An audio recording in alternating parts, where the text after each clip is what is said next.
Hello friends and welcome back to Animal Crossing. I am Peachie Llama here on YouTube, and today we are talking about weather seeds in New Horizons. I first heard about them over a year ago in a Koramora video explaining how to determine your weather seed. I thought it sounded too complicated to bother with, and I didn't feel like I needed to know what my island's forecast was at the time.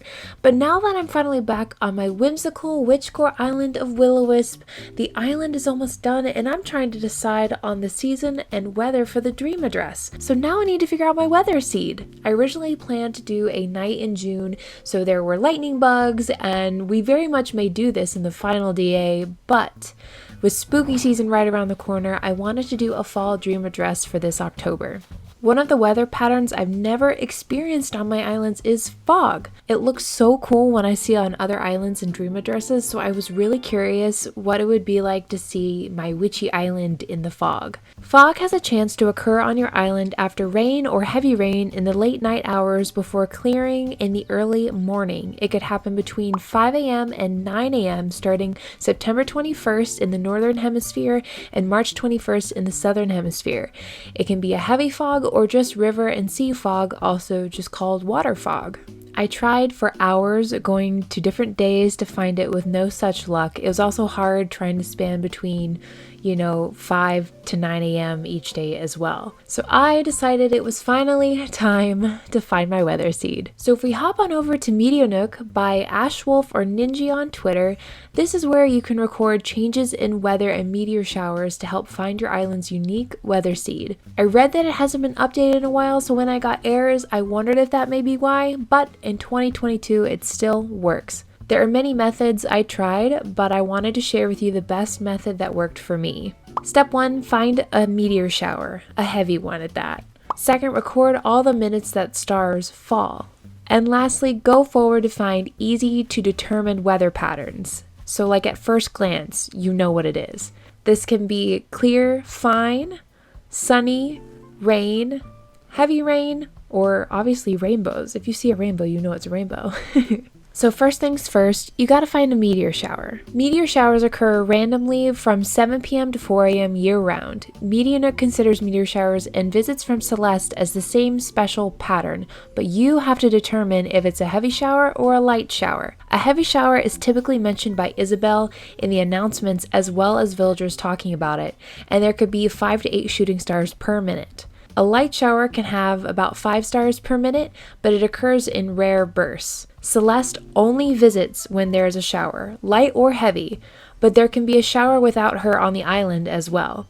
But seeing Celeste is your best chance at knowing immediately if there's a shower or not. In my personal experience, I usually found Celeste as early as 7 or 8 p.m., even without stars falling yet for a heavy shower. If I went to 11 p.m., that's usually when I had full clear skies and found shooting stars.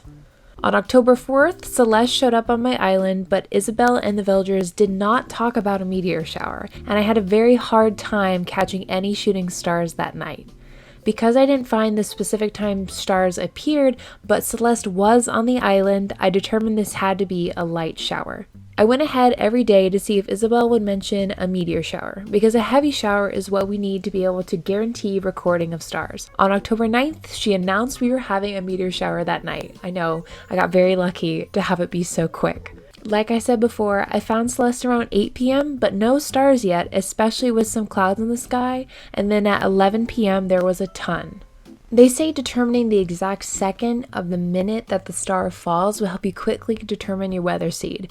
This can be difficult because there's no way to know the in-game seconds on the clock, so I used my phone and tried to sync it up with the minute change on the game clock. After about an hour of recording seconds of stars within each minute, I started the Find Your Seed search, and it came up with, there are no seeds that match the information you entered. Please double check it. MeteoNook's process offers up to 4 seconds difference if what you've entered is slightly off, since it would be entirely human error in syncing up the seconds on the game clock to your phone's timer. But this did not work for me.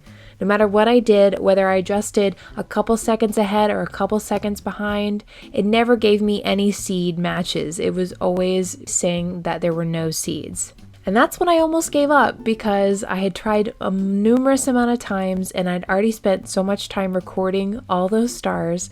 I was kind of getting a little frustrated, and that's when I was worried that maybe the website wasn't updated more recently and therefore maybe it doesn't work anymore. But I promise it does. So I went ahead and deleted the seconds from each star, leaving only the minutes that the falling stars occurred in. I attempted the search again and it offered me over 20 possible seeds. It worked. So all you need to do while you are looking for your seed is record the minutes that a star occurs in. It doesn't matter if there's 5 to 8. As long as a star has fallen in the minute that you write down, that's what you need. That's the easiest way I've been able to work this so far. I didn't even bother with any star gaps. I had tried that before. I only did the minutes that the stars fell in. So to narrow down my possible seeds, I went forward each day to the top of the hour around 12 or 1 p.m., which usually had clear or fine skies or sunny skies. I recorded those. Whenever you find rain, that's what makes it even easier. If there's rain during the day, there's a chance for a rainbow if it's immediately clear or sunny afterward. Rainbows make it incredibly easy for the system to narrow your specific seed. So if I found rain at 12 p.m., I recorded it before jumping to 3 p.m. to see if the weather changed. Sometimes it would go from rain to heavy rain. All great ways to help provide info for your island's seed. Just as a note, while you're recording the weather, make sure you only record the patterns that you are 100% confident in. If the clouds look like they were in between sunny or cloudy, I did not record them because I wasn't confident in which it was. I probably recorded about 4 to 5 days of weather at 12 p.m. and any additional times I checked before my search was really cut down. Eventually the search narrowed down to 3, then 2, and finally the 1. Funny enough, my meteor shower, as you remember, was on October 9th, and then my heavy fog was actually the next morning on October 10th. Who knew? I've looked ahead to see if any of my heavy fogs occur at a different hour from 7 a.m., but all of them seem to happen at that hour. Let me know if you find any fogs on your island that happen at a different hour than 7 a.m., because I'm really curious, because all of them occur at 7 a.m.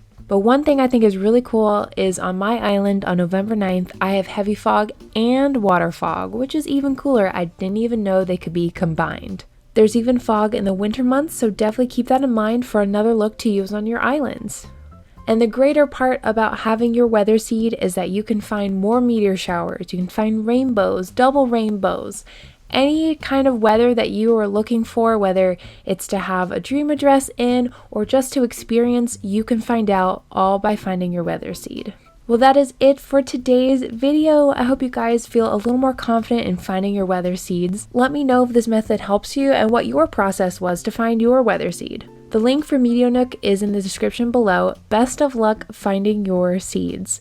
If you enjoyed this video, please remember to give it a big thumbs up and subscribe to be notified the next time I post. We are on our way to 18K, technically on the road to 20K. So I really appreciate you guys being here and all the love that you've been showing to my videos. It really means the world.